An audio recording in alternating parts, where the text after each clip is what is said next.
Señora Cinia, ¿sí nos puede hablar de la incapacidad de la ONU para hacer cumplir las resoluciones relativas a Palestina? Bueno, para responder a esta pregunta hay que volver a la historia, porque cuando en 1948, ya débil y anémica Sociedad de las Naciones, lo que se llama la Liga de las Naciones, que duró hasta 1946, se transformó luego en ONU, y ahí se aprobó la creación de dos estados en el territorio árabe de Palestina, se cumplió en el fondo con la determinación del colonialismo británico y estadounidense para dividir el mundo árabe.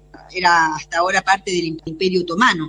Entonces, para continuar con el dominio sobre la patria árabe, aliado al terrorismo sionista, se concluyó el pacto entre el famoso Lord Balfour y el banquero Rothschild, ¿no es cierto? Entonces, una unión entre el capital judío europeo y el capital angloamericano. Esa fue la alianza. Entonces, en esa época, la ONU, en 1947, estaba formada por un pequeño número de países, que no eran más de 30, porque la gran parte de África, de Asia y del mundo árabe estaban todavía bajo el dominio colonial franco-británico. Entonces, los países árabes no tenían el poder de crear estados. Por eso que no se le dio voz al pueblo palestino para apoyar o no la partición de su tierra. Entonces, la ONU lo que hace es legalizar la colonización de Palestina y, en el fondo, es cómplice de esta fundación arbitraria, ilegítima y ilegal de la entidad sionista con la resolución 181.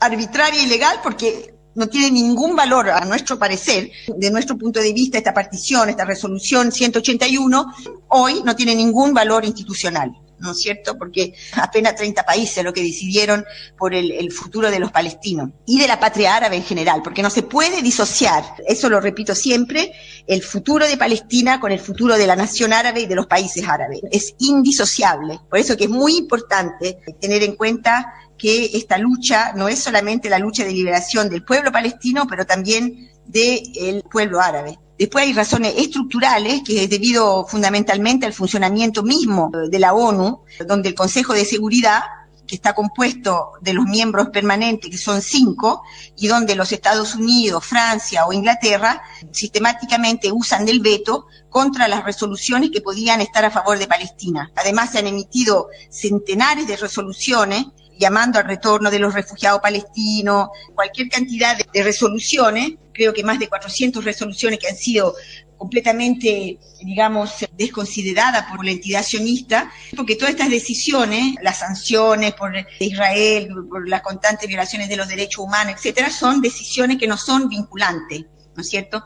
Pero, además de esto, la ONU, hasta hoy, siempre ha sido, digamos, cómplice del imperialismo occidental, porque como lo hemos visto con la guerra contra Irak, contra la guerra contra Libia y la guerra contra Siria.